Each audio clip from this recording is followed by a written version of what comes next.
अध्यक्ष महोदय, माननीय मंत्री जी से मैं यह अनुरोध करना चाहूँगा कि देश के जो पिछड़े हुए इलाके हैं उनमें बहुत सी नई रेलवे लाइनें बनाने के बारे में आपने समुचित निर्णय लिए हैं। मध्य प्रदेश की स्थिति के संबंध में अनेक बार जोर दिया गया है और महत्वपूर्ण प्रस्ताव विचाराधीन है। विकास की दृष्टि से वहां के लिए जो आवश्यक प्रस्ताव है उस पर भी विचार करके निर्णय लिया जाना चाहिए। अंत में एक बात इस संबंध में और कहना चाहूँगा कि जहाँ तक वेतन और महंगाई का प्रश्न है, यह एक बड़ा राष्ट्रव्यापी प्रश्न है। इस पर कई दृष्टियों से विचार किया जा रहा है।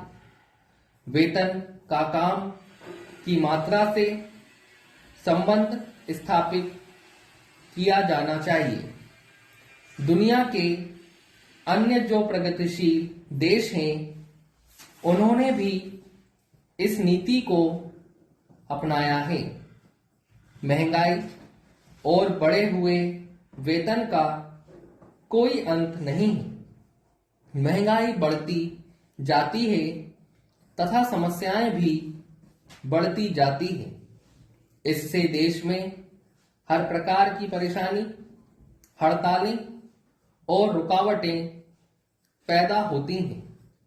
इसलिए इस प्रश्न पर इस दृष्टिकोण से अवश्य विचार करें कि जो जितना काम करने उतना उसको वेतन मिलना चाहिए।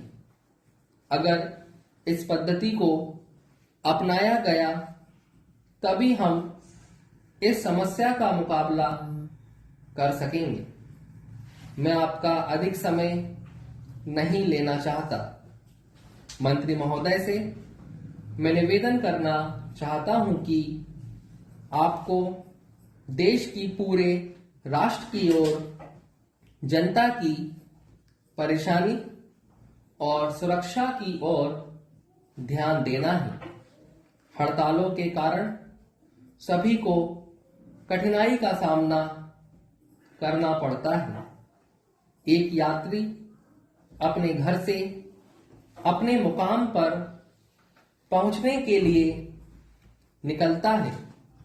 यदि रेलगाड़ी बीच में ही रद्द हो जाती है तो उसे परेशानी का सामना करना पड़ता है। इस देश में लोग रेलवे को यातायात के प्रमुख साधन के रूप में इस्तेमाल करते हैं। इस प्रकार की स्थिति से राष्ट्र की तरक्की और विकास के लिए खतरे की बात हो सकती है। इन समस्याओं पर प्रशासन को गंभीरता से विचार करना चाहिए तथा इसका हल निकालना चाहिए। यदि तत्काल ही इस समस्या को सुलझाने का प्रयास न किया गया तो आगे चलकर इसके भयंकर परिणाम हो सकते हैं। एक अन्य बात की ओर भी मैं सदन का ध्यान आकर्षित करना चाहूँगा। दिल्ली के कार्यालयों में काम करने वाले कर्मचारी निकट के राज्यों से प्रतिदिन रेल से यात्रा करते हैं। रेलों की कमी के कारण तथा अन्य सुविधाओं के अभाव में उन्हें कठिनाइयों का सामना करना पड़ता है।